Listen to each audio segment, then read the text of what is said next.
like a little more, theory portions for us to cover. So it will be quick. It will be really quick, and we have some hands-on hacking, some phishing and some sniffing that we have to do, or that we'll be doing. So yeah, I'll go through this really quick.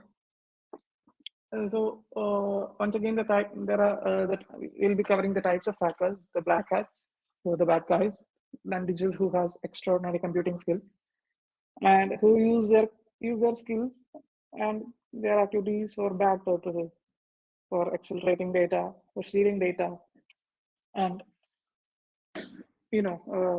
cyberbullying, robbing, and all the bad stuff, all the illegal stuff. And then there's the white hat, who are also exceptionally good computer specialists or computer professionals, people who use their skills for the good purposes, or like they mm, hack with permission, or like with good intent, or to help people, not to hurt them, and they protect the organization and people from black hats. Those are the white hats. And the gray hats, they work on both sides. Sometimes they work offensively, sometimes they work defensively, due to their goal and due to their intent. They might be have a goodwill, but they might not be using the straight way, the good path to achieve that goal. They might be using, they might be hacking illegally or stuff like that, but for a good purpose. And there are suicide hackers who aim to bring down a critical infrastructure or an organization or a company, and without knowing that they will be get caught at the end, but without worrying about that. And there are script kiddies who are really unskilled, of zero or like near to zero knowledge about hacking. They run scripts, they run pre-built script which was built by professionals or the skilled ones, and they imitate people. And then there are cyber terrorists, people uh, who have wide range of skills. They might not be a single person, might be a group of people, or might be an organization or a team, you can call it. They were motivated by religious or political beliefs, are same as the terrorists, and they perform hacking according to that, to create chaos or hassle institutions or countries and stuff like that. And there are state-sponsored hackers who support a state or a country, who are funded by a state or a country, and the individuals are also top class or like high class individuals, with people with extremely really really skilled people who hack for a nation. And there are hackers who promote political or like political agenda or religious agenda by using hacking. Then there are a couple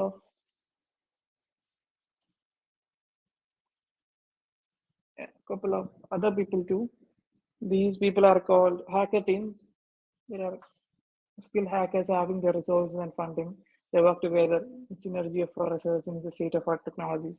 They might be backed up by powerful countries and stuff like that, or like powerful institutions or organizations who have great funding. They are really well funded, and they have great good team and very skilled professionals with them.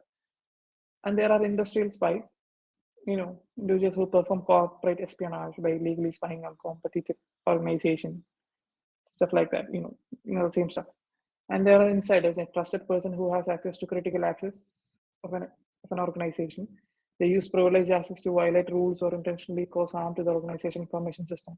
A person on the inside, we can call it, who steals information without the organization knowing it, who has maybe a good clear of access, good authorization in that company, stuff like that.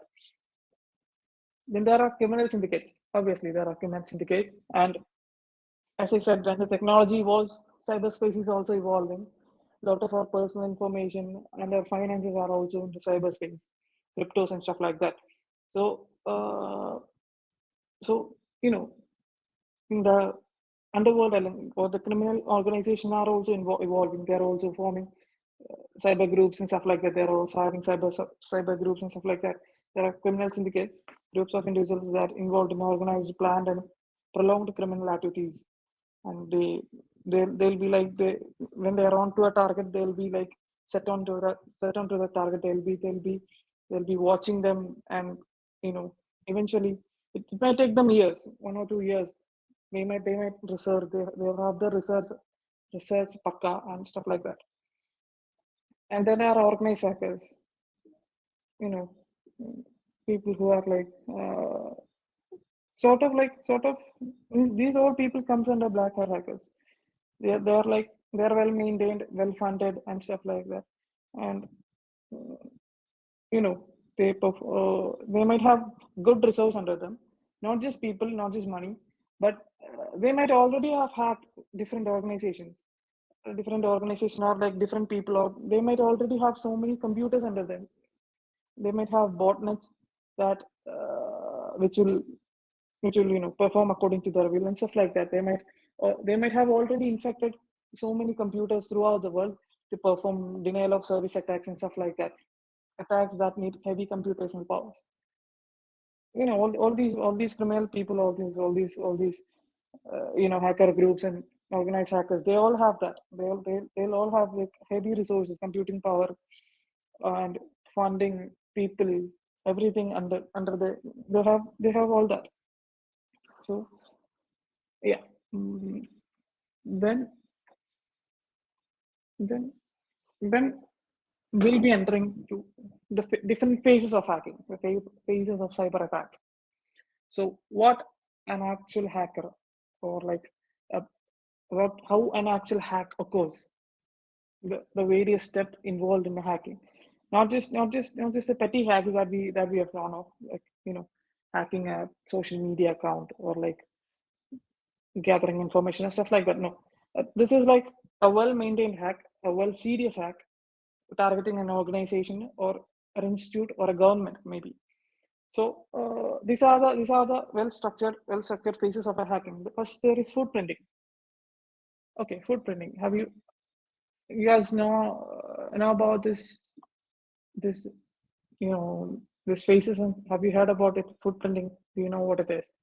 What is footprinting? Reconnaissance, footprinting. Have you heard about that? Yeah, gathering information. Yeah, that is what an actual hacker does. He gathers information, or he gathers information about the hacker. Okay. Uh, Before that, um, okay. So yeah. Um, footprinting and reconnaissance constitute the proprietary phase. They constitute a proprietary phase in which the hacker gathers as much as information as possible about the target prior to launching attack. We need to have information about the like his name, his IP address. If it's an organization, the net IP address range, and if they are targeting a person, what that person is into, how all he's vulnerable. He's like, we are studying the victim, whoever it is.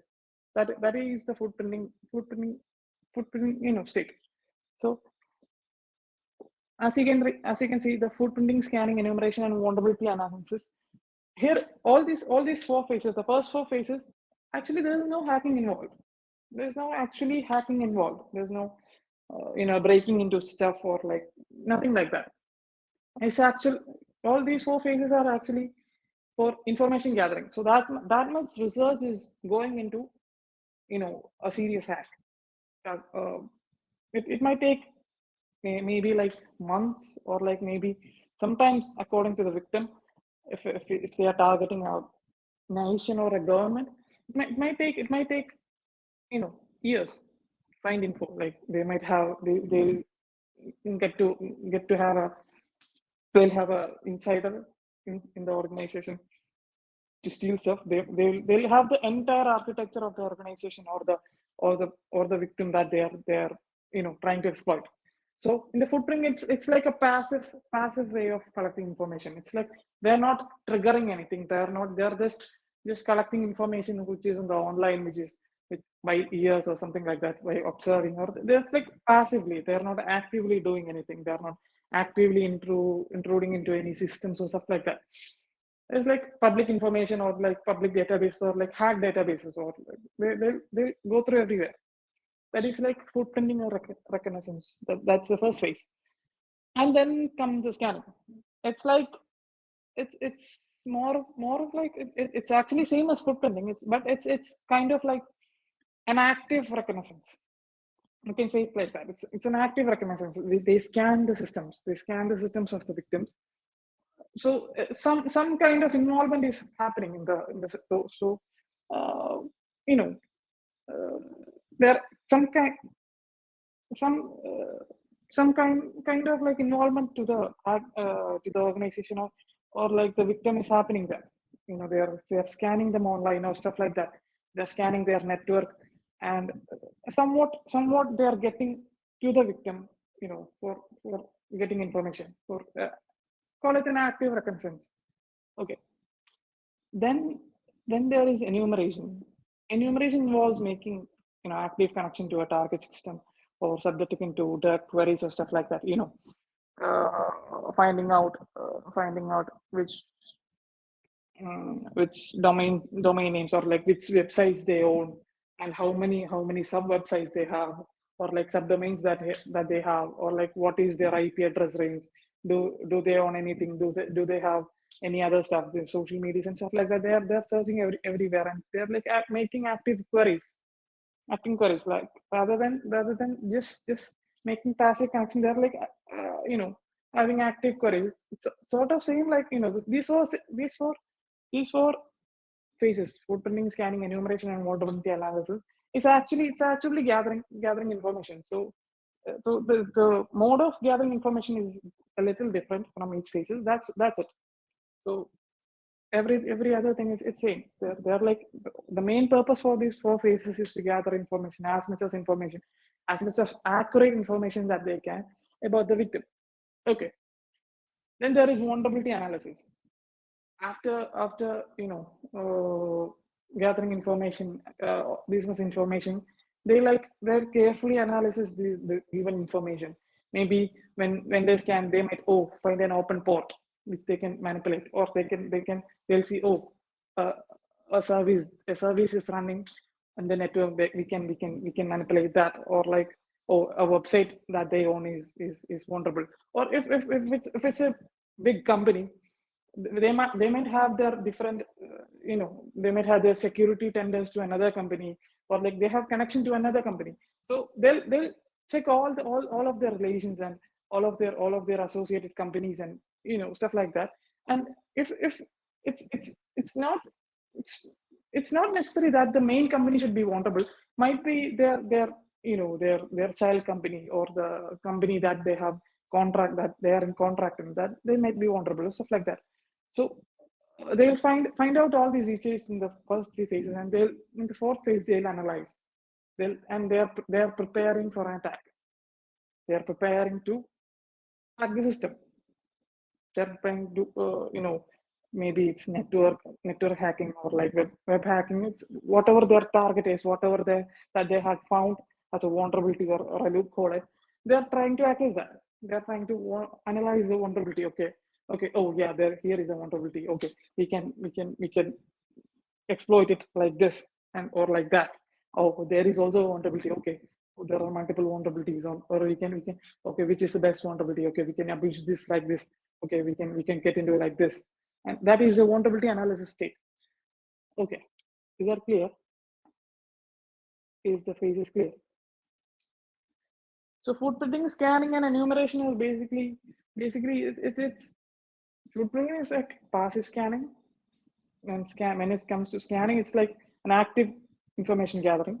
That is, we are directly scanning the network of the target, or stuff like that. It's more of like an active information gathering. And then when it comes to enumeration, it's a bit more. It's a bit more. We are typing queries. when we are connected to the when we scan for the victim and stuff like that. It's like basically the mainly the three or four uh, sorry, the four phases are basically the same. Okay, so now after all that, okay, this is the mainly this is the one of the longest. These four phases are the one of the longest, you know, uh, process for the hacking phase, getting information about the hacker and finding loopholes, and the main purpose of these phases is to find loopholes, find vulnerability, and know how to exploit the system. That is the purpose of this. So yeah, so after these enumerations and scanning and footprinting and stuff like that, we find a vulnerability. We find maybe multiple vulnerabilities, and after that, uh, then there's gaining access. Okay, so that is the next phase. First is footprinting. It's like passive scanning. There's scanning. It's like active information gathering, and there is enumeration, a bit more poking into the system, into the target. And after all this, we might find vulnerabilities and stuff like that. So after this, we analyze the vulnerability that we have found. We assess them, and we plan the next phase according to it. Okay. Uh, you guys get me? You guys following? Okay. So the next phase, the next phase is where actual hack is happening. So the gaining access. This is a phase where actual hacking occurs. This is where we abuse the system with the knowledge that we gathered from the previous phases, with the information that we gathered. Gaining access. This is the initial step of hacking, system hacking, if you will. Might be cracking password, vulnerability exploitation. There might be different vulnerabilities in their website, or like in their network, or it can be anywhere. Okay, it can be anywhere according to the target, according to the victim. It can be anywhere. So yeah, might mean the operating system or the application that is on the computer or the network, a design flaw on the network. There might be a loophole in the firewall, or wrong implementations and stuff like that. The list goes on. It's endless. So then there is so what when that happens, when the when this phase happens, when this phase is successful, the hacker gets into the system, or gets inside the website, or like sorry, inside the organization, or inside the application, or he gets into he gets into he has initial access to the system. Okay, that he's trying to exploit. He has initial access. He doesn't have the ultimate access. He can't do whatever he wants. He might have the low access, or like a low user privilege. Remember yesterday we uh, talked about confidentiality and stuff like that. There are different access levels. There are might be low level access. There are high level access. There are like admin level access privilege. There are different types of access according to the user. So it is always easy to get into a low privilege access, or a low privilege account, or a user. Okay, so the hacker does that, and the next step is to like gain, step up his rights, step up his privileges, uh, step up his, yeah, what do you say? Step up his access, or access to the system. So maybe in a lower level system, he can't pretty much do anything. He can just look around and stuff like that. He can't actually do serious damage to the system, or serious damage to the organization. So he escalate the privileges into a bit more privileged account, or like a bit more privileged user, or from there he might be he tries for the admin access, or the access with the most privilege, the account that can do anything, literally do anything, create account, delete account, even delete the whole system, or delete all the files, or like access any files, stuff like that. That is what he wants. He wants ultimate access. So he escalate the privileges. So after doing that, after escalating the privileges, he might the next step is to maintain access. Okay, he get into the system, he done his research, he get into the system, and he escalated his privileges. He has ultimate privilege of the system. He has admin level privilege, or in an OSC, he has the root level access or stuff like that. He can literally do anything. So he have to maintain that access. So he have to like, he doesn't have to like, you know, each time when he gets into the system, he has to gain access and escalate privilege over and over again. He has to like maintain that access. He has to make it as he can come and goes whenever he want. Okay. So maintaining access in this phase, the attacker attempt to retain the ownership of the system, and he can then he can like use it for different purposes, as like after maintaining access, he can like use it as a landing point to attack any another device, like use it as a bot, as some a device that might actually do the illegal stuff for him. So he might be a bit anonymous there. He might, so when the the resources come, okay, when the people who got hacked looked at, okay, this is this system, but when they pinpoint it to another system, okay, it might not actually pinpoint to the hacker system. It might pinpoint to the system that is actually controlling, or like a system that he actually hacked previously, or stuff like that. To maintain anonymity, that is, it is one of the most of the sorry one of the common things that hackers do. They inflict malicious software into different system and use it as a bot. So the users even won't know that their system is hacked. There won't be any glitch, or there won't be anything. But without the users knowing, the actual users knowing, the hacker is exploiting the system to do, another malicious stuff and another illegal stuff using that computer. Or maybe, by maintaining the access, he can dig a little deeper into the system, deleting files and downloading files and stuff like that. He can do whatever he wants. He can come and go whenever he wants and stuff like that. He'll plant a backdoor and stuff like that. He'll plant a malicious software there, a payload, if you will. After exploiting the vulnerability, after escalating the privileges, he'll inject another malware or another exploit on top of that to give him backdoor access. Backdoor access is actually created in the phase of maintaining access. It is to access that system whenever he wants, or whenever he likes. So after getting what he wants, or like after everything, uh, he he's done with the system. He's done with this victim, and he got what he want. Or like, so the next one is clearing the logs. No one should trace him, right? Okay.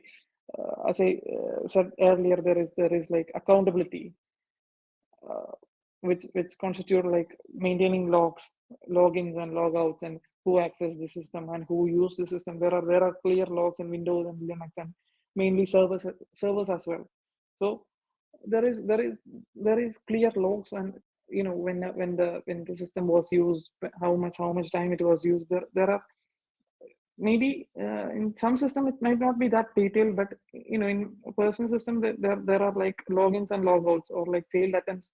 It can be, we can see them, we can pull out the records. So he clears the tracks, he clear the logs, maybe fully, or like for anonymity, he might not clear fully. He might clear his logs only, and he'll leave the system. So it's like covering his tracks, so no one would find him. No one would just oh yeah, this IP address, it was logged into the system.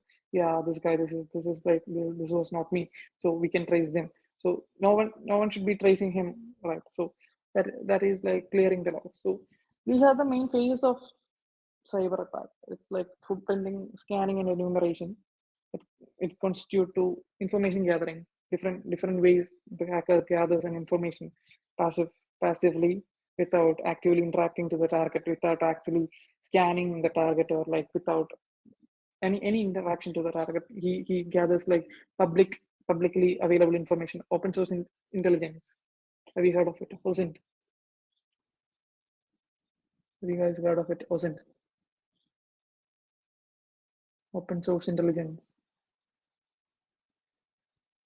social media accounts, the accounts related to the target and stuff like that, or like publicly available information if it's a high ranking individual or information, sorry, an organization.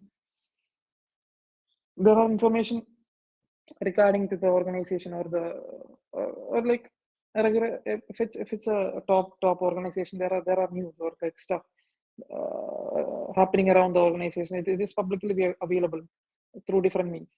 So that is what hacker does in the footprinting phase. In the scanning phase, he actually, when with the information that he gathered from the passive phase, he's like actually trying to get the IP address or like stuff like that, or he'll be trying to find the employees working under that organization or the stuff like that, or like information about the employees or stuff like that, surfing through their social media accounts, or so it can be there are endless ways to find information. So there are scanning, then there is enumeration. So a bit more poking into the you know into the victim, meant to gather a more precise information from the system, or sorry, from the system or the victim or the organization, whatever the attacker is planning, or whatever the attacker is trying to manipulate or trying to exploit. Then based on the information, when there is enough information, when he finds a security loophole, he then analyze the vulnerability. If he finds an outdated service running, if he finds an unencrypted service running, or if he finds an compromised account, which whose password has been published online, maybe might be during another hack or like something like that. Some people tend to use same password for different accounts, right? So he'll get the email address and stuff like that, and he'll try to reverse search the password to the uh, email or stuff like that. There might be another breach. There might be a breach in another website or stuff like that, or like these databases are easily found on darknet. These breached data, breached document. If I'm using Google, Facebook, WhatsApp, sorry, Instagram and stuff like that, and pretty much using the same password for everything. And if one company, if let's say Instagram is hacked and the data is publicly published in a dark website, he'll download the data and use it as his information database. So check for victims passwords or stuff like that. So he can try that password, which has the same email ID in another platform, in another maybe Netflix or like maybe Google or stuff like that. So that's why they are saying never use the same password twice or never use the same password. Like, so if one platform is hacked, there's a high chance that it might affect the other. It might, the hackers can easily use that information if you're a target, and to compromise your other accounts or stuff like that. That is one of the common ways people get hacked. So in social media and stuff like that, one of the common ways. So, and these are like the big hacks that bring down a whole organization. Apparently, one of the big cybersecurity companies, one was hit like this. They found username, sorry, the email ID of a employee working there. They track down the employees. They get the list of the employees, and they track down their email IDs, and they did a reverse search. They did a reverse search based on the email ID, if any possible passwords have been leaked in the dark web with another hack or with another stuff like that. And they found a match, and they tried it, and they get into his personal account or something like that. It actually happened. It was a really big hack. So that is like gaining access. That's the first step.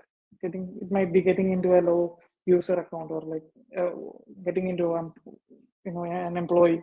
You can even manipulate the employee. You can even manipulate the employee into giving their access and credentials and stuff like that. So okay, so is this clear? The all phases of the cyber attack is this clear? Footprinting, scanning, enumeration, vulnerability analysis. Then there's gaining access, and there's escalating privileges, and there is maintaining access, then there are clearing blocks.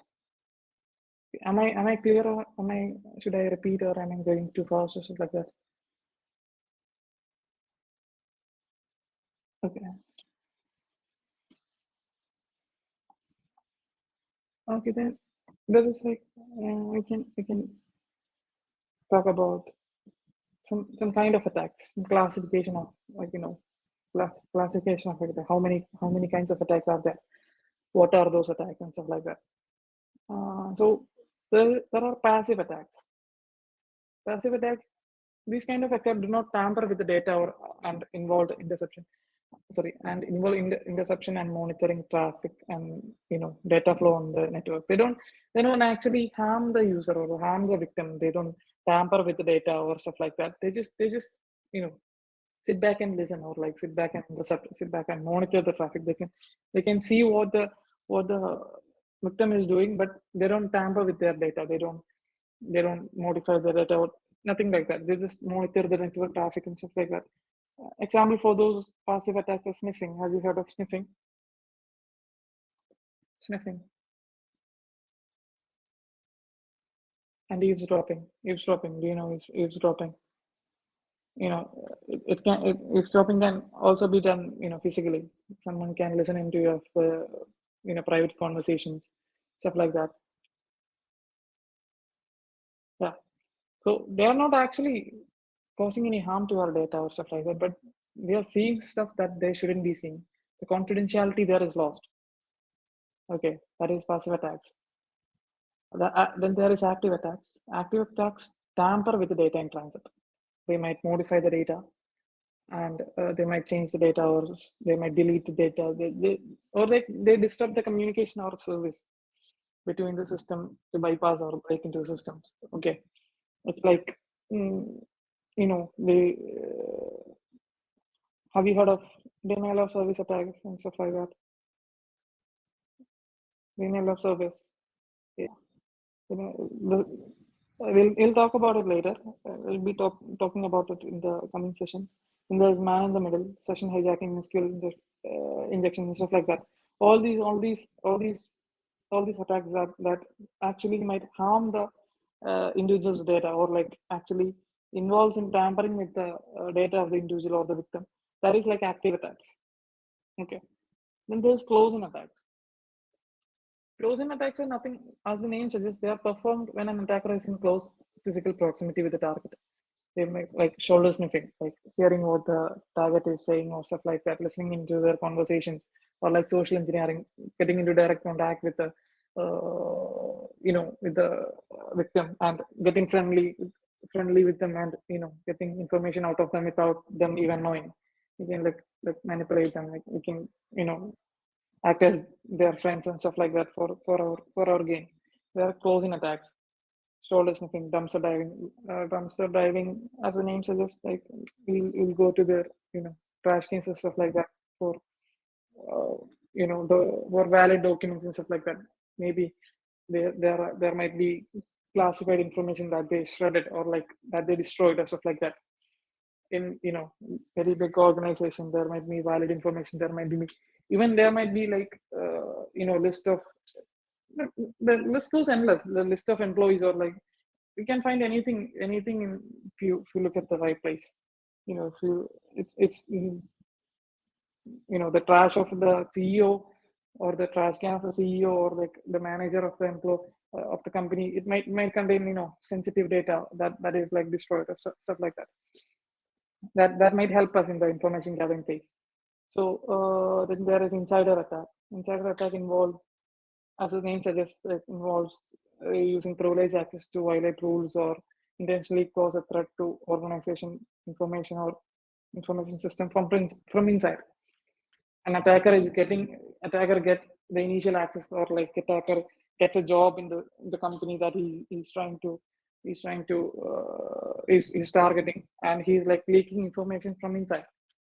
So no one will be noticing him because he'll have a certain level of access to the organization or to the system. So he'll be leaking information from like that to maybe uh, it's same as the concept of spies. They might be leaking to another organization or the their competitors, or like maybe another nation or stuff like that. There is insider attack. Then there is distribution attack. Distribution attack. These attacks occur when attackers tamper with hardware or software prior to installation.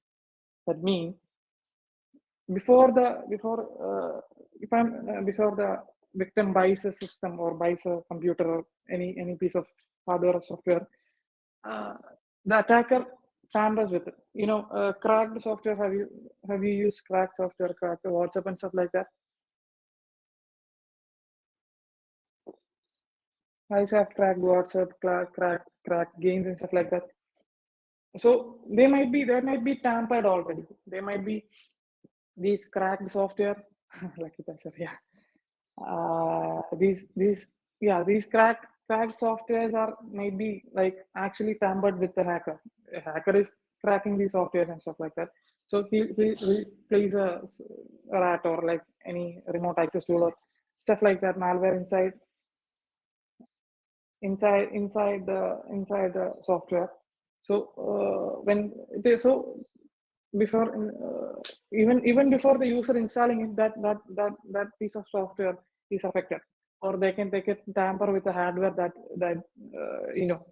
the victim is about to buy, or they can tamper with any piece of software. Like if you are buying things without all sorry if you are buying piece of hardware with rather than from the authorized sellers, they can these unauthorized sellers, they can tamper with your device, they can tamper with your mobile phones, or they can install software and stuff like that.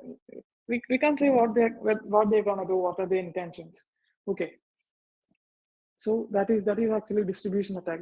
Attacker tamper with the hardware or software at its source or in transit. Okay, when it is transported, or when it is at the store, the attacker can tamper with it. Okay, then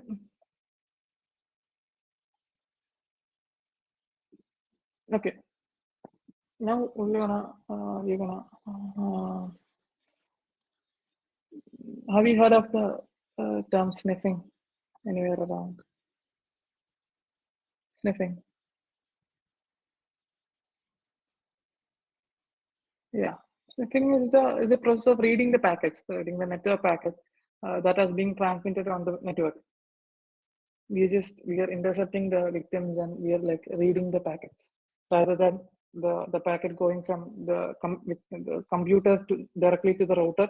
We are we are we are we are putting ourselves in between, and we are like getting the packet to us, and then we are forwarding the packet to the router.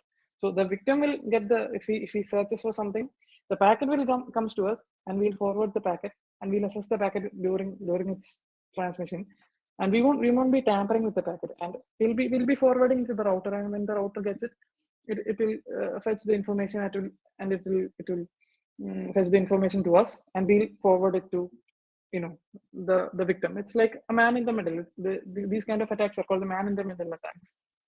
Eavesdropping, sniffing, spoofing, these are called man in the middle. And man is like a hacker is like putting himself in the middle of these network transitions.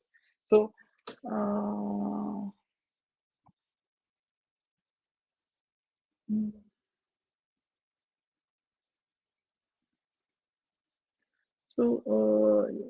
let us look at a sniffing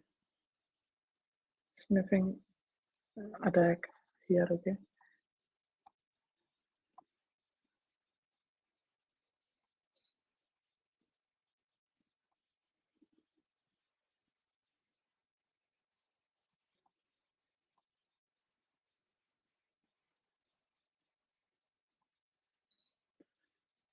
Just wait a minute.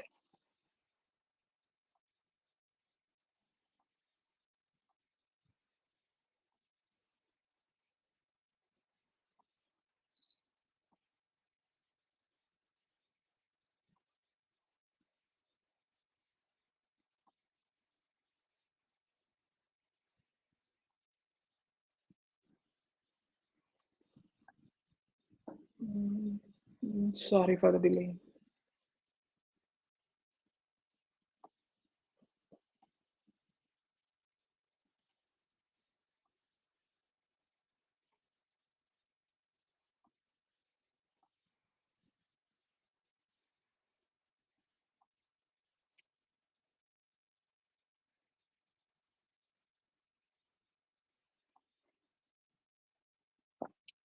So I have two systems here. The system that I'm booting right now, it's an attacker system. Okay, it's the attacker system, and we are trying to sniff another computer that is on my same local network. So a person that is sharing the same network as you can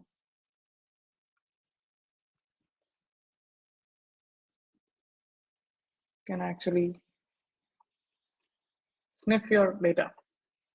Okay, so we'll be introducing you to some tools so you can, you know, uh,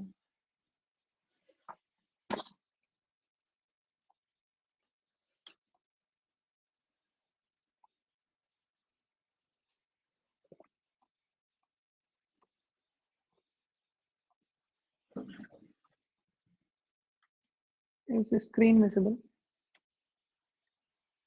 Visible now.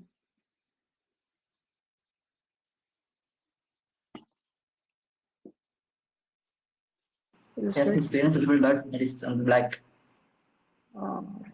terminal കാണുന്നില്ല അല്ലേ? Okay.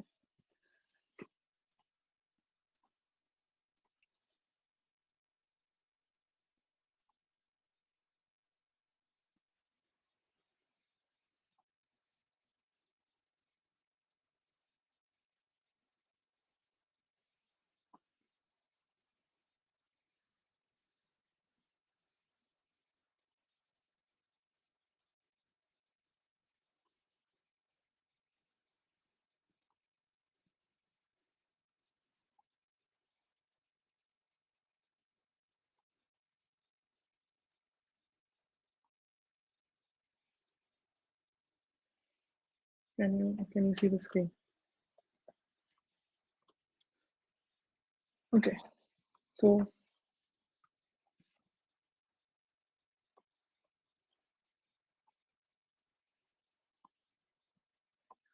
so I'm in my virtual box and my attacking system. This is Kali Linux. Have you heard of this system?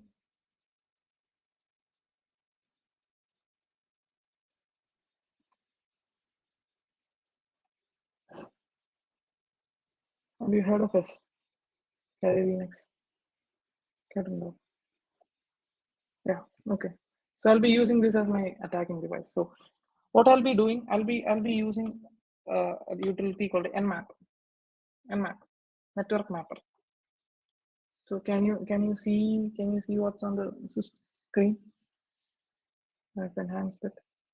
Okay. So I'm using a tool called Nmap. What this tool help what this tool does is like it will help me to map all the IP addresses that is on my network. We'll be covering IP addresses and stuff in a in the you know in some time. So just bear with it. It's a demonstration. So this is how easy with a single line of command I can sniff uh, a person's network traffic or network activity. So I'll be using and uh, first I'll be I'll use this. Don't worry, we'll be seeing this all this explanations of all these commands in the later slides. So first I'm trying to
this only to demonstrate this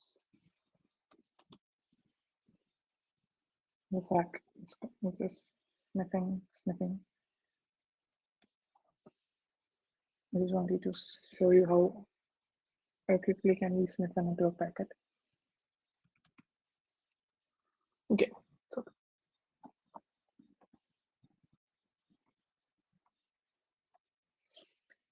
okay, can you see? Can you see?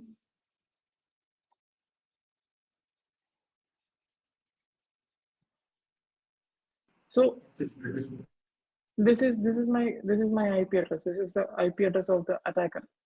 Okay, this is the IP address of the attacker. So and this is a network mask of the attacker. So these are networking concepts.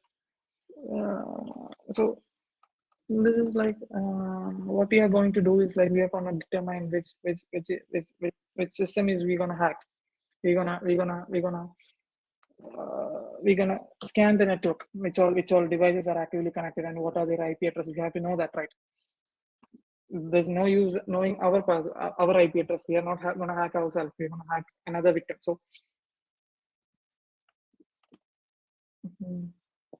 so I'll run an nmap. There's a command called there's a tool called nmap. It stands for network mapper. Okay, what it does is like it maps the network, or it scans the network. It scans the local area. It scans the network, or might be local area network, or like or any network that we mention. Any network we mention according to the IP address, it will scan. So I know it doesn't. It's okay if it doesn't make any much sense. We'll get to it. What is IP address and stuff like that.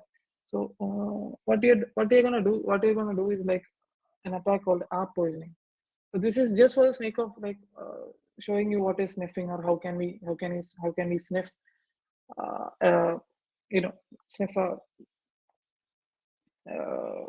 victim, or like a person who is sharing the same network that we are. I got another another system here. It's the victim system. It's an Ubuntu system. So okay, so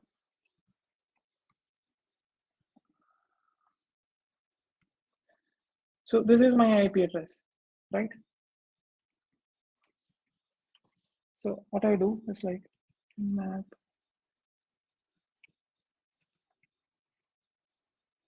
and.co/24. This is actually what we are telling is okay. We're telling is like nmap. Okay, this is the IP address, and search all all system that is in the same network. That is exactly what this command is. So it will start the scanning. It will start the scanning and find out who all are connected to the same network that we are sharing. Okay.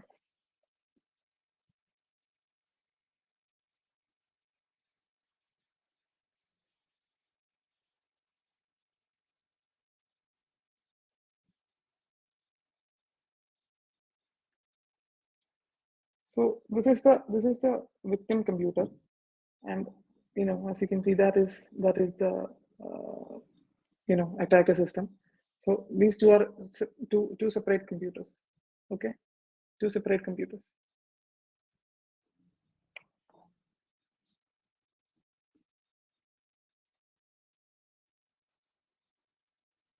It'll take some time.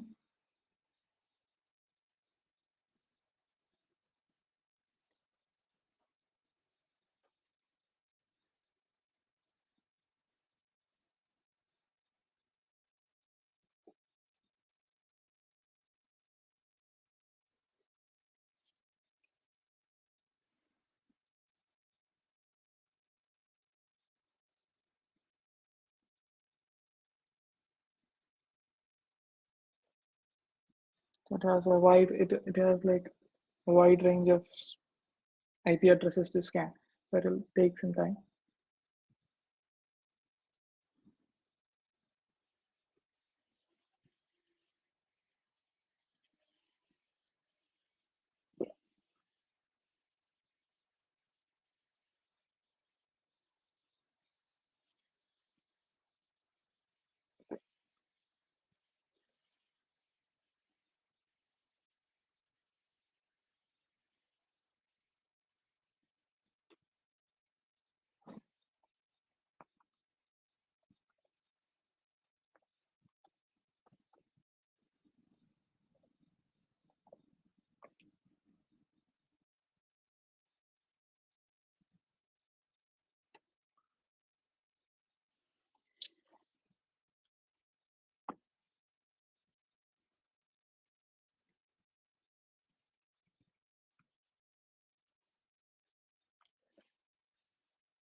Okay. Okay, let's see.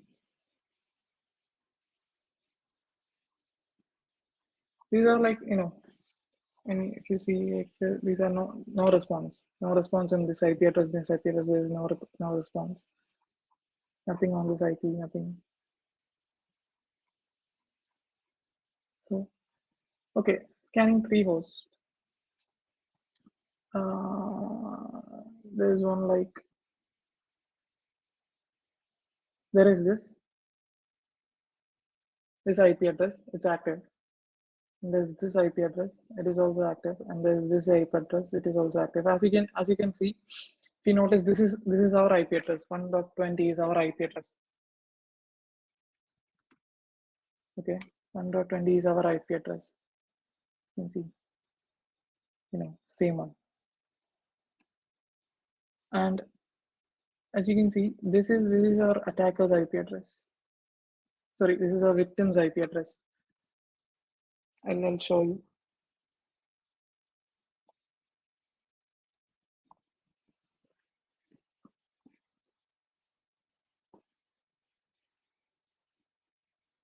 Can you see 192.168.1.7?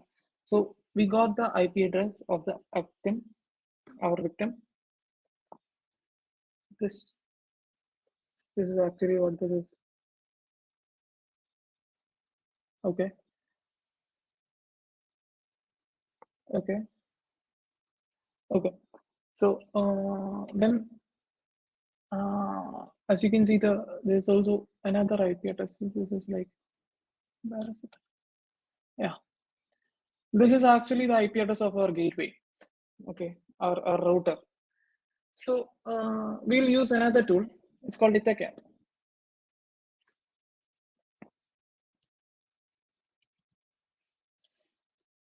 So what you've done is like, this is we have mentioned, okay, Ithacap. We want to use this tool. This is like text. It is like, it can be used in GUI, as in like, and standalone application which have a graphical user interface, or like we can use it a command line text. So we are mentioning, okay, like we want command line text. It is more simple, it's not easy. So this is like, we don't want SSL, like it's a protocol. Don't want to concern. We don't have to like be concerned about that. So this is, we are mentioning the interface. So we have like wireless interface and wired interface. In Linux, ETH0, it represents a wired interface. So as you can see, wired interface. So ETH0, and this is the mode of attack. We are doing an ARP poisoning attack. So, and I'm sorry, this is, here we mention our the default gateway, and here we mention our attacker. Sorry, a victim computer. Okay. So Ithacap, ARP poisoning, victim computer. Sorry, the router and the victim computer. It's actually what it is doing is like actually redirecting the network flow. So it is actually imposing, oh yeah, I am the router, so send me packets, and that is what the victim computer is imposing as well. So I am the router. So if you want to get information from internet, you have to pass information to me. That is what, this is how this victim computer, so the attacker computer is fooling the victim. So what we are doing, like just redirecting the actually in a normal scenario, the victim is actually connected to the internet with a router. Now we are putting ourselves in between, and we are fooling the victim. That's it. We are the legit router. So you have to connect to me. So press enter. Enter my password. Okay. Sorry. Yeah. So it's actually connected, and show you something. Here I'm gonna. You can you guys see? I'm gonna take Brave here and type google.com. It's actually connecting. Hopefully we'll get the packets on the other end.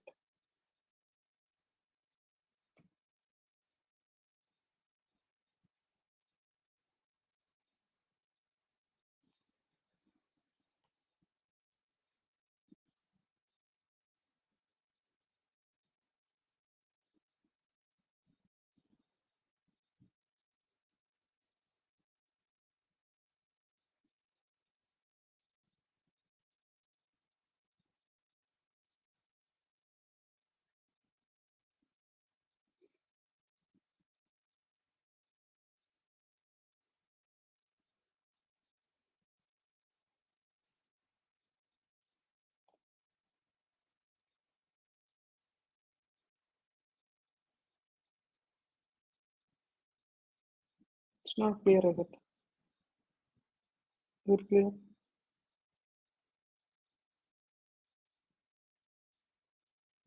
No. Port forward ചെയ്യണ്ട. Because actually what we are doing here is like ARP poisoning. ARP is like okay. ARP is like a protocol that will in local area network. Are you Malayali? ആ ചേട്ടാ മലയാളി എടാ കേൾക്കണ്ടോ? എൻ്റെ അല്ല, പേര് ജെറിൻ. ഇത് attacker system port forward ചെയ്താലല്ലേ വരുന്ന പാക്കറ്റിനെ നെറ്റ്വർക്കിലേക്ക് ഇത് ചെയ്യുള്ളൂ. പോർട്ട് ഫോർവേഡ് ചെയ്യണ്ട. കാരണം എന്താണെന്ന് വെച്ചാൽ നമ്മളിവിടെ യൂസ് ചെയ്യുന്നത് വെച്ചാൽ ആർപ്പ് പോയിസണിങ് ആണ്. ഓക്കെ, ആർപ്പ് പോയിസണിങ് എന്ന് വെച്ചാൽ ആർപ്പ് എന്ന് വെച്ചാൽ പ്രോട്ടോകോൾ എന്താണെന്ന് വെച്ചാൽ നമ്മുടെ ലോക്കൽ നെറ്റ്വർക്ക് ഉണ്ടല്ലോ, ലാൻ ഉണ്ടല്ലോ, ലാനില് എന്താ ചെയ്യുക, ലാനിലുള്ള IP അഡ്രസ്സും അതിന്റെ മാക് അഡ്രസ്സും തമ്മിൽ അസോസിയേറ്റ് ചെയ്യുന്നതാണ്. സോ എല്ലാ സിസ്റ്റത്തിനും ഒരു ആർപ്പ് ക്യാഷ് കാണും. Okay so it is like ഇപ്പോ ഇങ്ങനെ പറയാം, എനിക്ക് ഇപ്പൊ നമുക്ക് ഇപ്പോ നമ്മുടെ സെയിം നെറ്റ്വർക്കിൽ നമ്മുടെ സെയിം ലോക്കൽ ഏരിയ നെറ്റ്വർക്ക്, നമ്മുടെ സെയിം വീട്ടിലുള്ള ഡിഫറെന്റ് നെറ്റ്വർക്ക്സിലേക്ക് കണക്ട് ചെയ്യണമെങ്കിൽ ആക്ച്വലി ഇന്റർനെറ്റിന്റെ ആവശ്യമില്ല. ഇന്റർനെറ്റിന്റെ ആവശ്യം ഉണ്ടെങ്കിൽ നമുക്ക് ഇവിടെ പോർട്ട് ഫോർവേഡിന്റെ ആവശ്യമുള്ളൂ ആക്ച്വലി. സോ നമുക്ക് എല്ലാ ഇതിനൊരു ടേബിൾ ഉണ്ട്. ഓക്കെ, ഈ ഒരു ഇവിടെ ഒരു ഓക്കെ ഇത്രയും ഡിവൈസസ് കണക്ടർ ആകുമ്പോൾ ഓക്കെ ഈ ഡിവൈസിന്റെ ആർപ്പ് ഏതാ, ഒരു ഡിവൈസസിന്റെ ആർപ്പ് രജിസ്റ്റർ അല്ലെങ്കിലും നമ്മുടെ ഇതുണ്ടല്ലോ, നമ്മുടെ റൂട്ടറിന്റെ ആർപ്പ് എല്ലാ കമ്പ്യൂട്ടറിലും രജിസ്റ്റേർഡ് ആയിരിക്കും. കാരണം എന്നാലേ നമുക്ക് ഇന്റർനെറ്റ് ആക്സസ് കിട്ടുള്ളൂ. മനസ്സിലായോ? നമുക്ക് internet access for us to get to internet access in a local area network, we are not using IP addresses, we are using MAC addresses. Okay, you get it? നമ്മൾ MAC addresses ആണ് use ചെയ്യുന്നത് local area നെറ്റ്വർക്കിൽ. നമ്മുടെ router കഴിഞ്ഞിട്ട് പുറത്തേക്ക് പോകുമ്പോഴേ നമ്മുടെ IP അഡ്രസ്സസിന്റെ ആവശ്യമുള്ളൂ. മനസ്സിലായോ? റെസ്പോണ്ട് ചെയ്തു? കുഴപ്പമില്ല, മലയാളത്തിൽ റെസ്പോണ്ട് ചെയ്തു. ഡൗട്ട്സ് ഉണ്ടെങ്കിൽ ചോദിച്ചോ, കുഴപ്പമില്ല. So what we are doing, what it is doing is like it is using the MAC address to forward traffic to gateway. Gate വേ, അതായത് നമ്മുടെ റൂട്ടറിലേക്ക് അതിന്റെ മാക് അഡ്രസ്സസ് കറസ്പോണ്ട് ചെയ്തിട്ടാണ് അഡ്രസ് ഇത് ഫോർവേഡ് ചെയ്യുന്നത്, നെറ്റ്വർക്ക് ഫോർവേഡ് ചെയ്യുന്നത്. എന്നിട്ട് റൂട്ടറാണ് അവിടുന്ന് പിന്നെ IP അഡ്രസ് ഉപയോഗിച്ച് അങ്ങോട്ടേക്കും എന്താ പറയാ ആ ട്രാഫിക് കടത്തി വിടുന്നത്. ഓക്കെ, സോ ഇവിടെ നമ്മൾ ആ ആർപ്പ് എന്ന് പറഞ്ഞ നമ്മുടെ വിക്ടിം നെറ്റ്വർക്കിലെ ആർപ്പ് ക്യാഷ് ഉണ്ട്. അതായത് ഓക്കെ, നമ്മുടെ ഡിഫോൾട്ട് ഗേറ്റ് വേ ഇതാണ്, അതിന്റെ മാക് അഡ്രസ്സസ് ഇതാണ് എന്ന് പറഞ്ഞ ക്യാഷ് ഉണ്ട്. അത് നമ്മൾ മാനിപ്പുലേറ്റ് ചെയ്യാം. ഞാൻ എന്റെ വിക്ടിം കമ്പ്യൂട്ടർ ഇത് ഇടുക, പാക്കറ്റ് വിടാണ്, ആർപ്പ് പാക്കറ്റ് എന്ന് പറയും അതിനെ. അത് വിടുമ്പോൾ ഞാനാണ് ഗേറ്റ് വേ, എന്റെ അഡ്രസ്സ് മാറി, സോ നിങ്ങൾ വേഗം സംഭവം അപ്ഡേറ്റ് ചെയ്യാമെന്ന് പറഞ്ഞ് വിക്ടിം ബ്രോഡ്കാസ്റ്റ് മെസ്സേജ് ചെയ്യും ലോക്കൽ സിസ്റ്റത്തിലേക്ക് ബ്രോഡ്കാസ്റ്റ് മെസ്സേജ് ചെയ്യും. സോ ബ്രോഡ്കാസ്റ്റ് മെസ്സേജ് ചെയ്യുമ്പോൾ എന്താ അവിടെ ഉണ്ടാകുന്നതെന്ന് വെച്ചാൽ നമ്മുടെ വിക്ടിം കമ്പ്യൂട്ടർ അത് വിശ്വസിച്ച് അതും ചേഞ്ച് ചെയ്യും. എന്നിട്ട് പിന്നെ നെറ്റ്വർക്കിലേക്ക് പോകാനുള്ള എല്ലാ ഡേറ്റയും നമ്മുടെ വിക്ടിം കമ്പ്യൂട്ടറിലേക്ക് അറ്റാക്കർ കമ്പ്യൂട്ടറിലേക്ക് അയച്ചുകൊണ്ടിരിക്കും. ഓക്കെ, മനസ്സിലായോ? ചേട്ടാ മനസ്സിലായി. ഓക്കെ,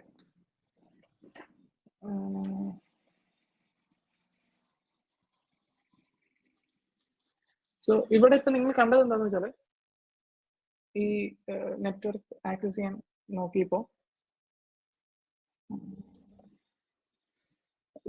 ആ വന്ന ട്രാഫിക് ഒന്നും മനസ്സിലായില്ലല്ലോ, എന്താ സംഭവം ഒന്നും മനസ്സിലായില്ലല്ലോ.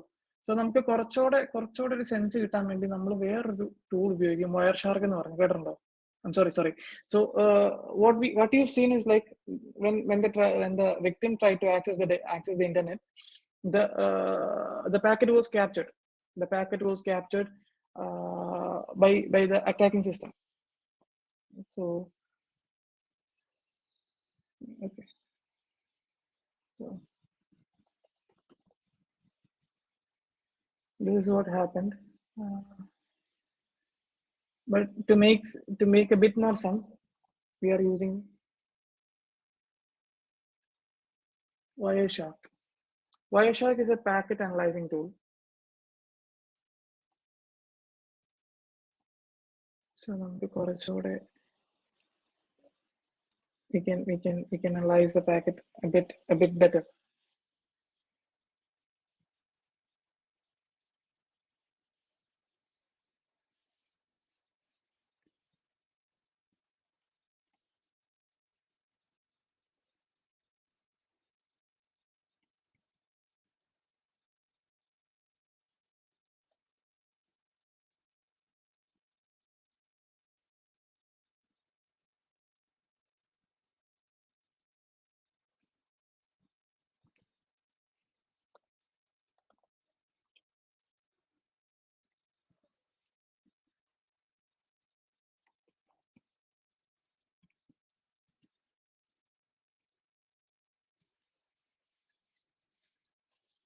So e-computer, this is the packet. This is the all the packet that is in network traffic that is going throughout this computer. So as you can see, it's a bit to decode.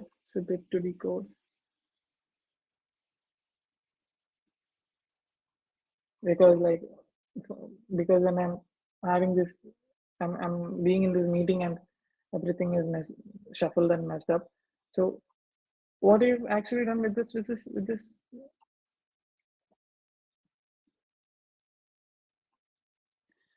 with a single line of code, what we actually accomplish is that we actually mimic as we are the router of your local system. So whichever traffic that is going onto the network, we will be getting that, not the original router. We'll be posing as the legit router, and we'll be stealing data. Okay, that is what we are doing. We are stealing data, posing as the real router. So it is that simple. So the reason why we are asked to use encrypted network, encrypted traffic, HTTPS instead of HTTP and stuff like that, is because even though if the attacker gets your traffic, he won't be able to decode it. If you use old protocols like HTTP and I think FTP, I guess FTP and stuff like that.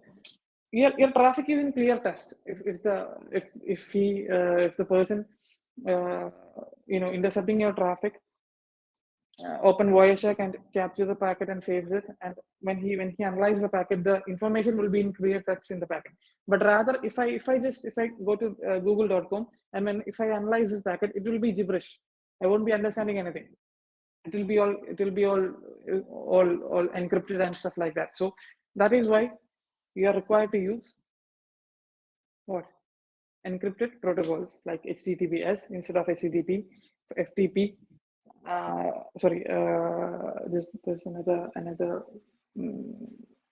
file sharing protocol I forgot, and stuff like that. Okay. So then, do you know what is distributed denial of service attack? DDoS. Yeah. So what it is actually is it's like we are sending heavy amount of traffic into a system.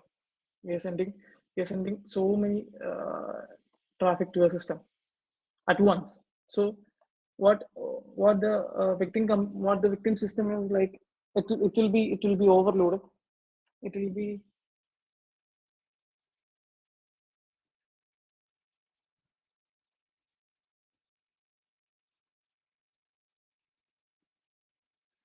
will be overloaded, and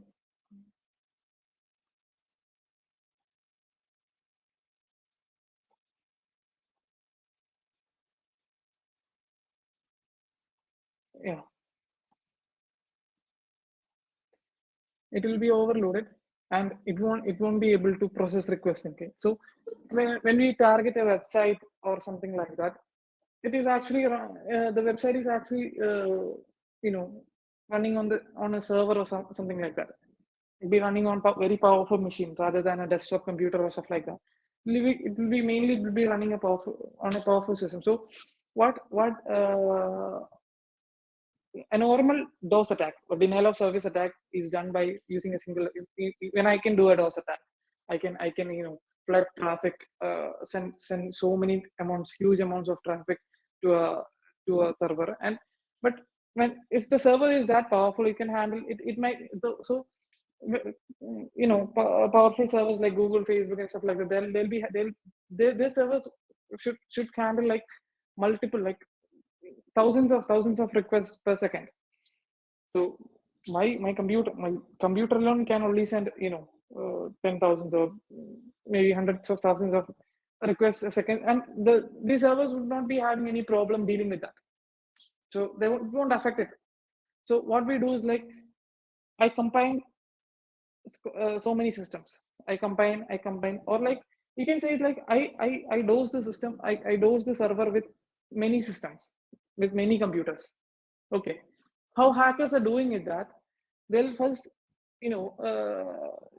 as I said like earlier, hackers hack into the system. They when the phase of maintaining access, they might use the system as a bot. They might use the system as bots, and they might use those system for this heavy huge amount. Sorry, this kind of attack which need huge computational powers.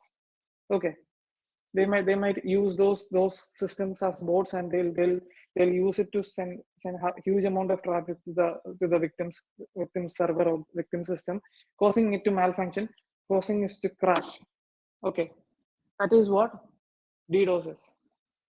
Okay, then there are other attacks like SQL injections, which is like mainly out of the scope right now. This is actually introduction to ethical hacking, which will be covering mainly concepts of like basic concepts of ethical hacking. So the next we have to also cover something like networking and stuff like that.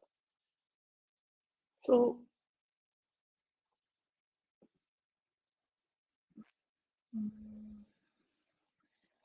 tools to perform DDoS.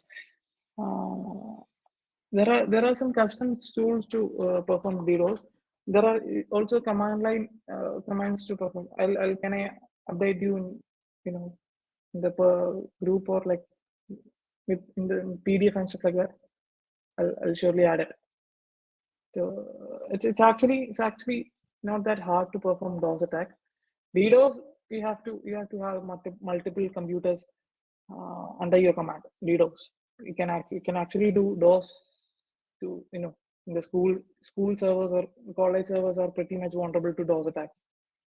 You can use yours on your friends' computers to attack it. Their website might be running on less powerful servers. So we have actually done it. And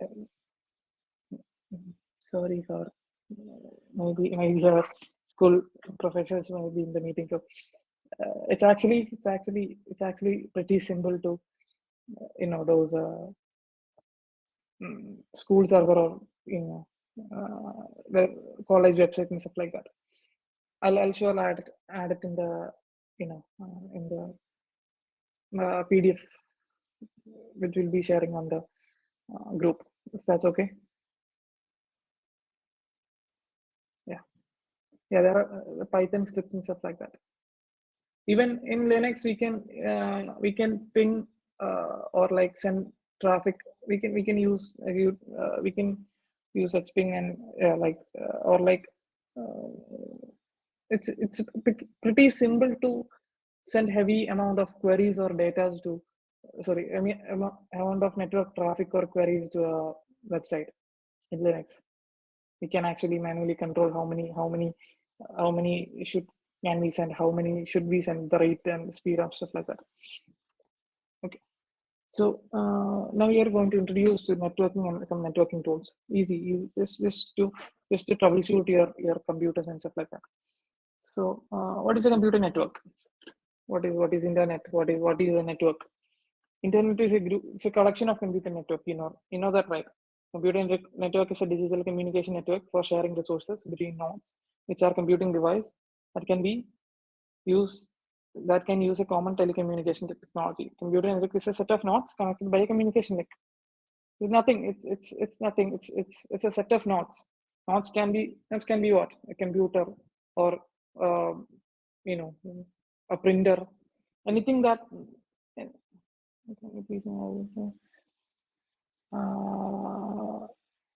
Detect DOS, yeah, we can actually, to detect DDoS, we can actually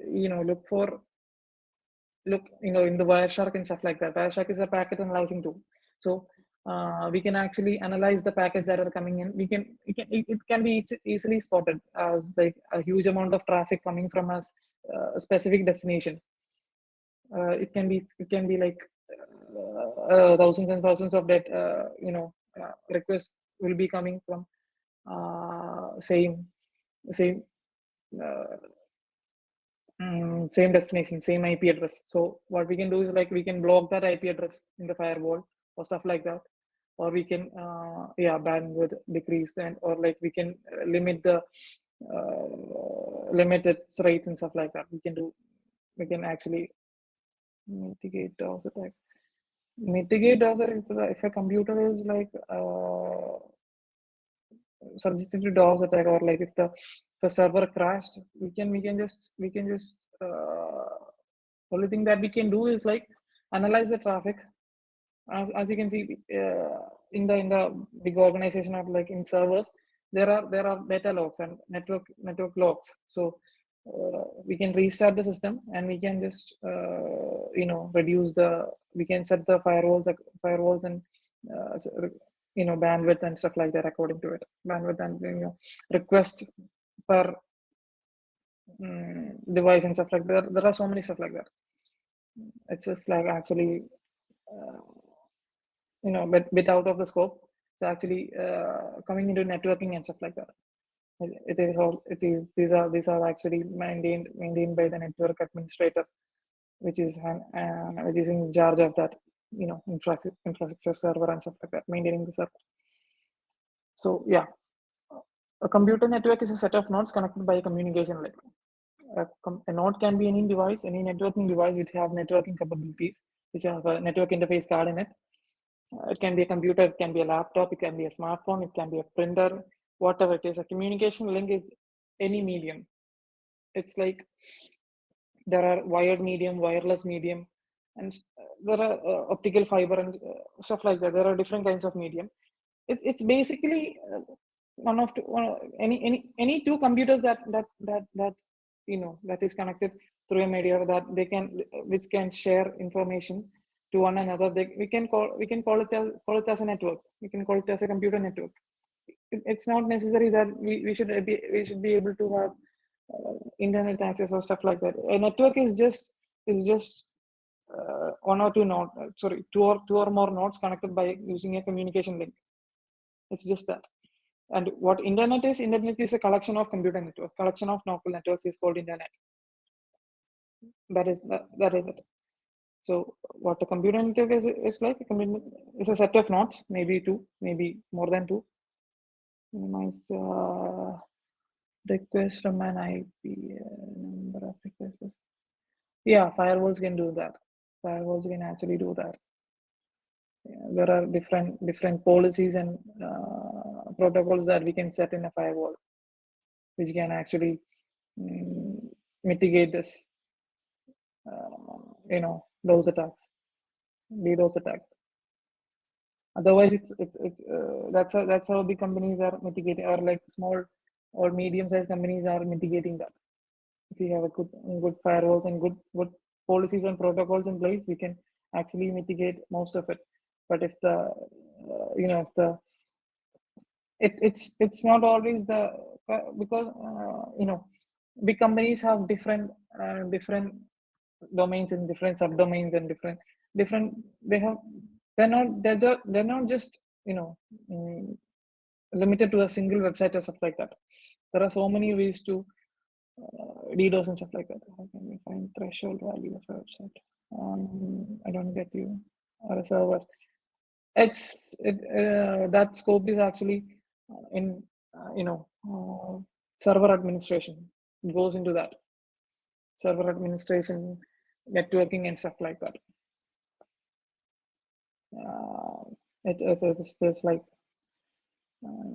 when we dig a little deep into that server administration and stuff like that. Number of requests a server can accept. It depends on the hardware of the server.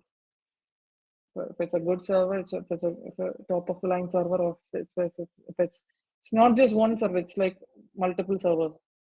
So if there is load balancing, and there is lot of stuff that is in between them.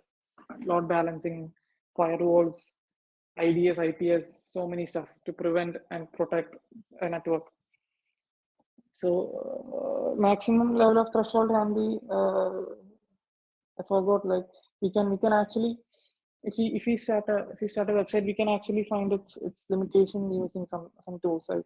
I'll let you know in the PDF or like later. So yeah. So okay, computer network. Then what is a NIC? Have you heard of NIC? NIC, network interface card. Have you seen these USB dongles, like wireless dongles and stuff like that? Yeah.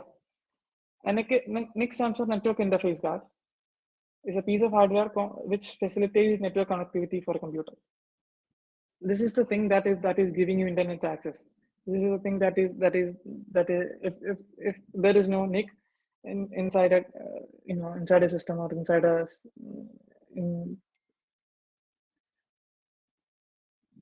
inside a system, we can't access the internet. We can't forget about the internet. We can connect to another system or anything like that. When you open up your laptop, we can find a wireless card. Not like this one. This wireless NIC is actually for desktop computers.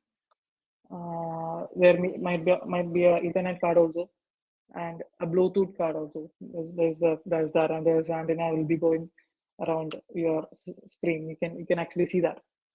So if you have to use Bluetooth, if you have to use like Wi-Fi or like wired services, you have to have this piece of component inside your computer. If this is not there, you can't access the and access the internet or any network. Even if it's local network or any network, you can't access it. So this is network interface card. This is what actually giving you network access.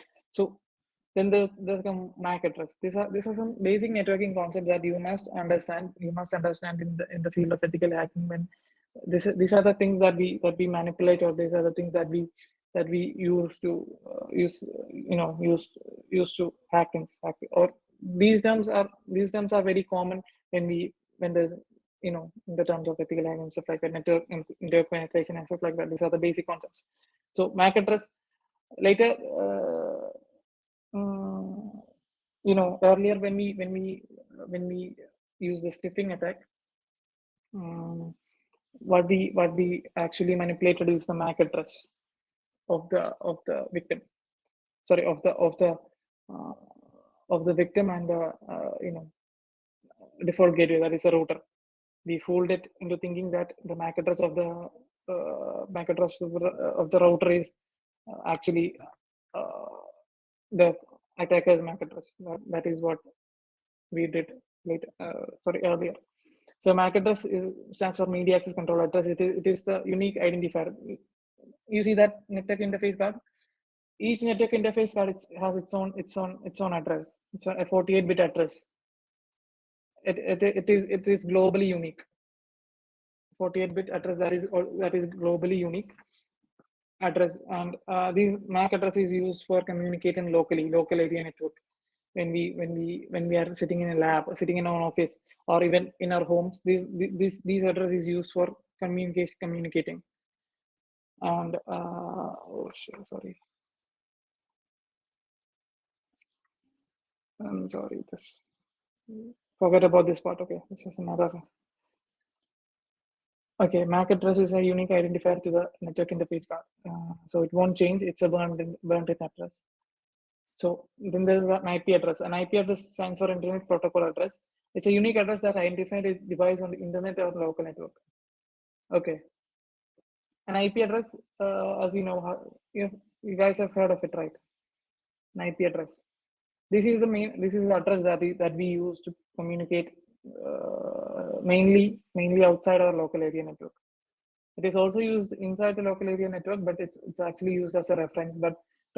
So it's actually not really used inside a network, inside a like I said, inside an office or inside a lab. We are mainly using MAC address. There's something going on behind us. It is not in the scope of this class.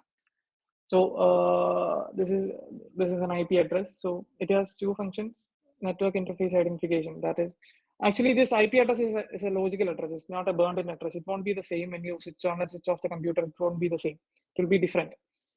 Might be if I switch off my computer first, it might be 192.168.1.5. The next time I turn on the computer, it might be 192.168.1.10 or like anything like that. It might change, but as long as we are using that system, that is just that. It won't change as long as we are using that. And there is also different kind of IP addresses, public and private IP addresses and stuff like that. And port forwarding comes in under IP addresses. So that's why someone asked me, like, when we are like doing the sniffing attack, why it is using port forwarding, right? No, it's because we are not using port forward because like we are no IP address is not actively involved in that while we are locally communicating while we are dealing with devices that is on our local area network. IP address is not the priority. Actually, it's the MAC address. So that's why we are not using port forwarding and stuff like that. Port forwarding and stuff is related to IP address. If you are sniffing a computer or a device that is outside a local area network from another device, so another device that is outside our local area network might be something from our school or from our college to our home computer. Might be if we are planning a malware and doing something like that, then we obviously need for port forwarding, because it use IP addresses to forward data and stuff like that. It's actually a bit deep into networking. It will make you confused if you don't know the basic networking concepts. So just leave it. We'll just leave it. Then we'll be introduced to some networking tools. Have you heard of this command ping utility? Do you know what does it do? Ping command. You can actually ping is actually a command that is used for you know uh, yeah, ping is actually used for checking the connectivity of a device. So if I um, if I take my terminal here,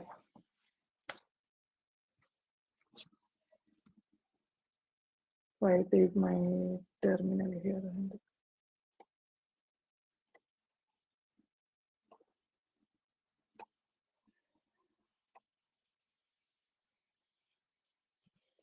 if I take my terminal and type in google.com, yeah, reply command, we can see yeah, there's a reply. It's active. You can the actual use of ping is like it's actually used for troubleshooting. It's actually used for troubleshooting. It's it's like, okay, can we? It's actually used if our network is down, we can find it by this ping utility, and we can ping IP addresses also, and even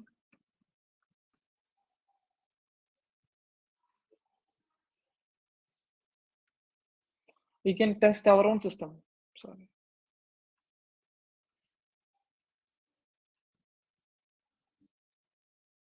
Yeah, this is 127.0.0.1 is actually our network interface. It's actually same for everyone.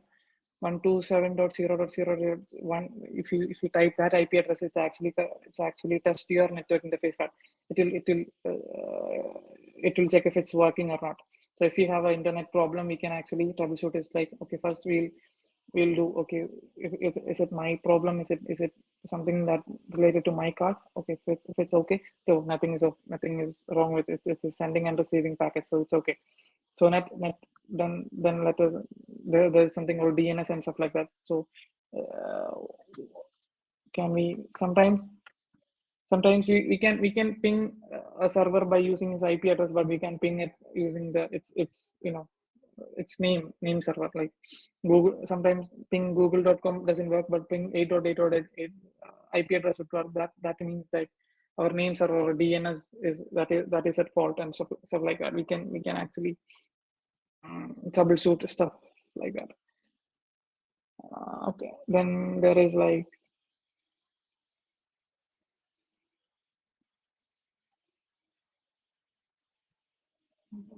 okay,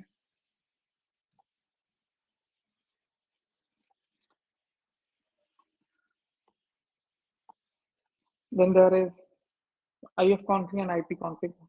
This is used to determine the network configurations of a system. IP config is for Windows, and IF config is for Linux. As you can see, if I use my terminal, and I'm using Windows here, okay, so it's IP config for me.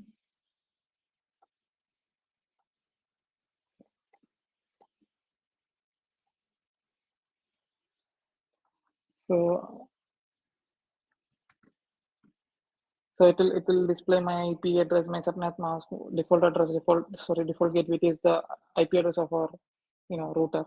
And if I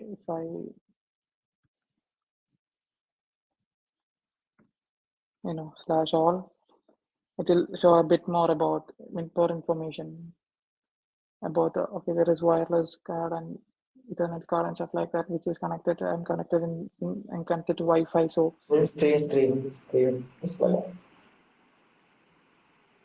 Canada, hello, screen. Okay. Okay.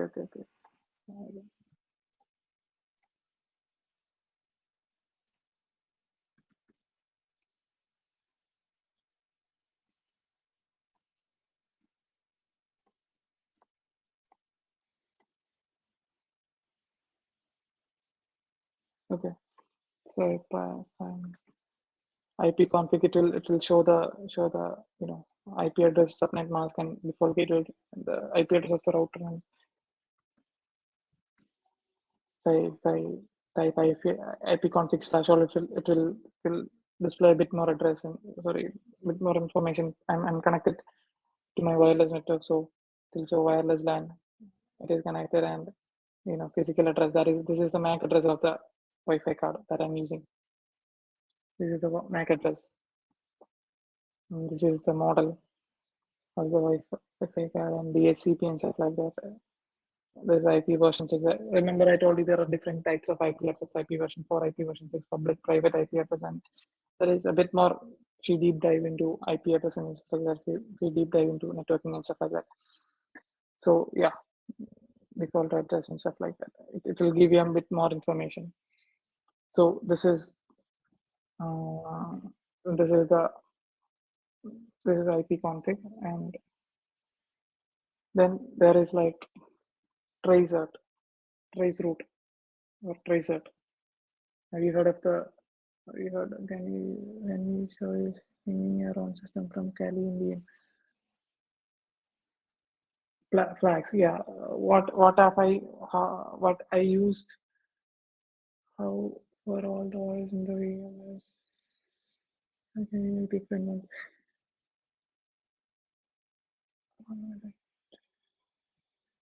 How for all oils in the VM say I would be?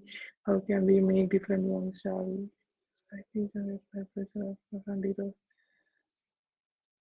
It actually works, I guess, because like these this issue that all VMs having the same IP and stuff like that. It's actually when it's actually a glitch that I have also encountered, but uh, it's not for everyone, I guess. It's something in the. Are you using VMware or like VirtualBox? Naveen.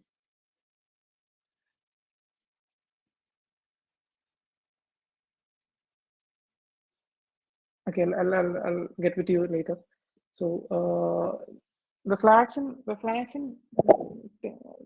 there are different switches in IF config. It's like sorry, IP config.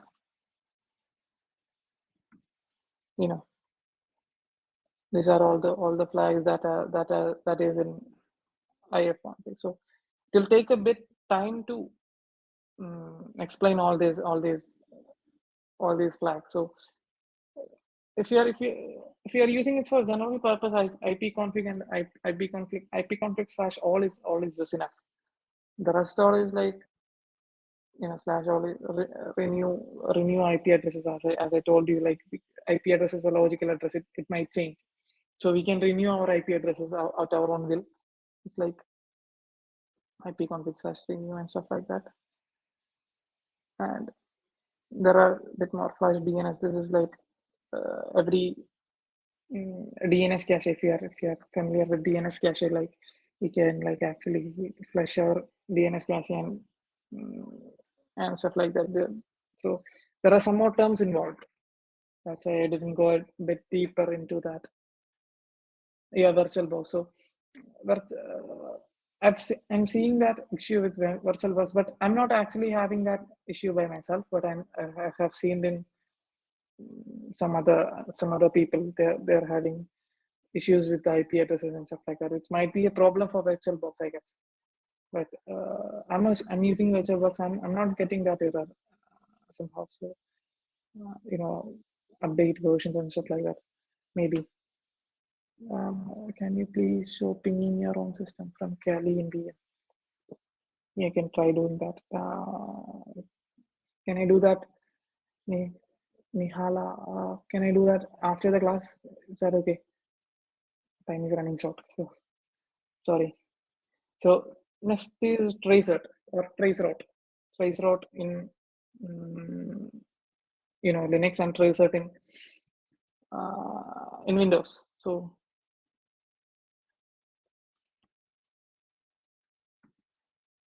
this is traceroute. It's done by what it does is like it traces the route of of the network packet that is going. So if I'm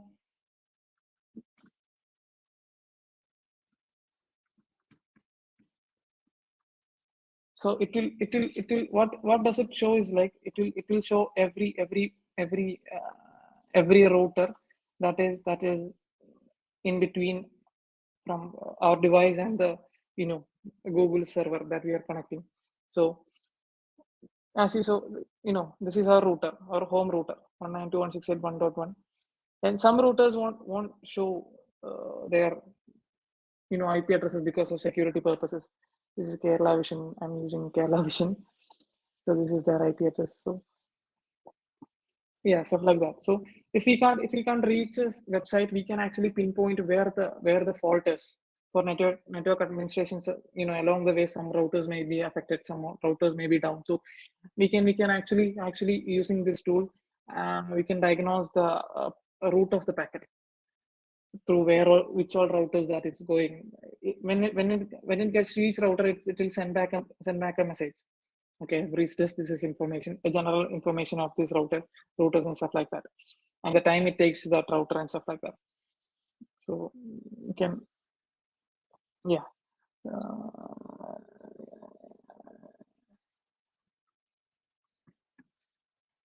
You can see, yeah. So you can try it with any website. It will trace the route. It will show you the IP address of each and every routers that is in between. It is actually then first it is my home router, then it is my ISP, internet service providers router, which is screen window അറിയും. oh, okay.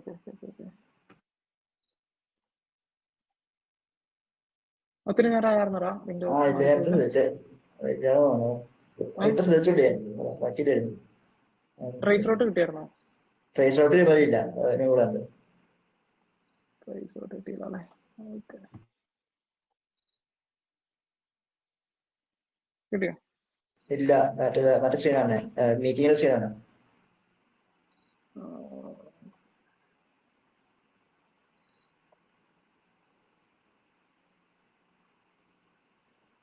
മീറ്റിംഗിന്റെ screen. ആ ശരി. Okay.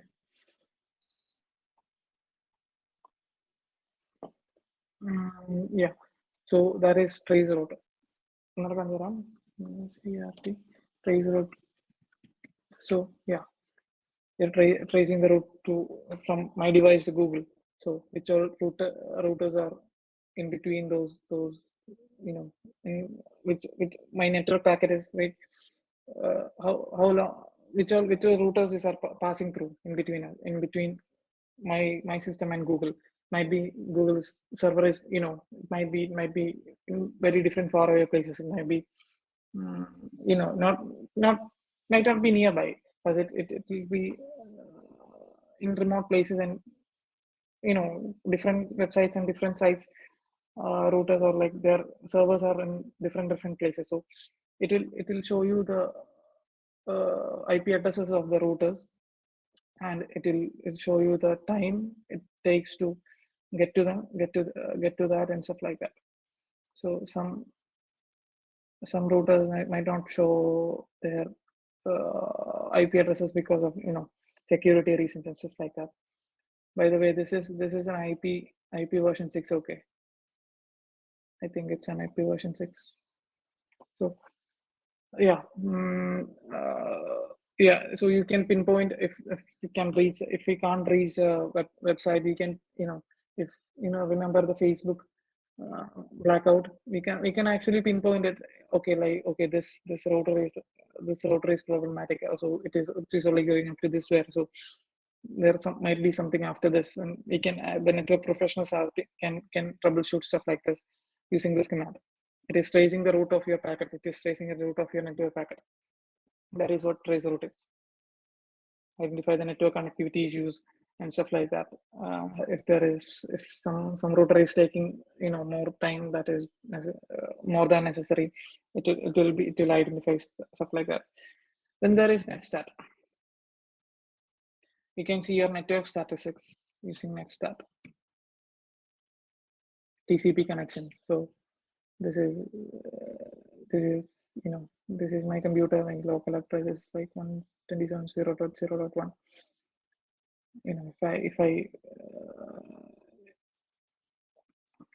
If I go to another website, google.com, or like search cars like that. See, if I go to other website, see, and any connection is established. It will store the network statistics. Net static കാണുന്നുണ്ടോടാ Krishnadeva?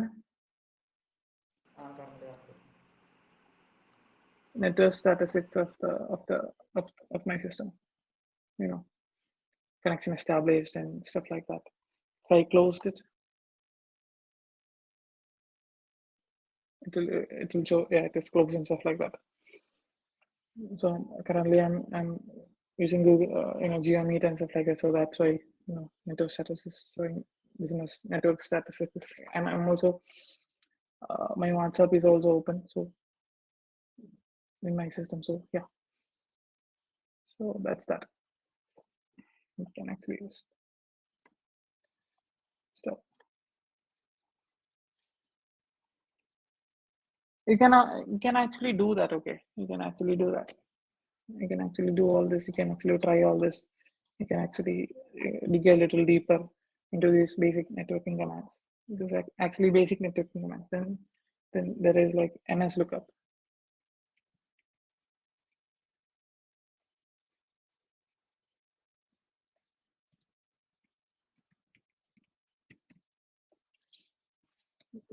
It is like it will show you the IP address of the website, name server of the website. It is name server lookup. That is what NS lookup is. Name server lookup. Are you guys familiar with DIG?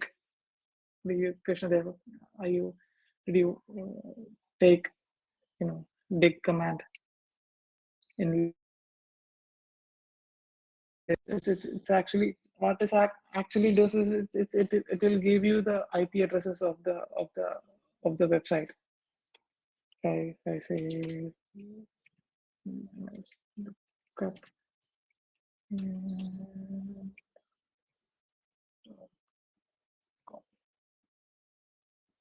it will give you the then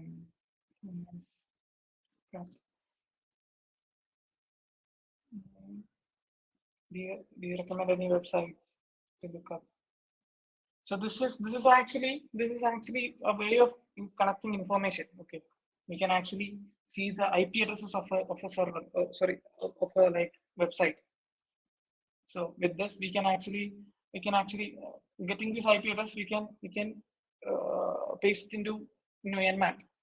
Nmap will actually search this IP addresses, and it will come up with the related IP addresses and stuff like that. We can actually, so we get the IP address by doing this. So this is actually initial reconnaissance. സ്ക്രീനിലില്ല. NS lookup കാണുന്നത്. Net സ്റ്റാറ്റിന്റെ comment ഒക്കെ ഉള്ളൂ അതിനകത്ത്. ഇപ്പൊ കാണാം. NS lookup. Okay. So these are the basic commands. So I know I've taken a little time longer. So thank you. If you having any, I'm sorry I couldn't see.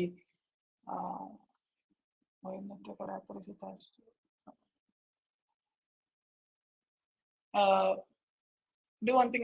If there is any doubts and stuff like that, can you paste it in the group so I can see? And I'm having a hard time seeing it,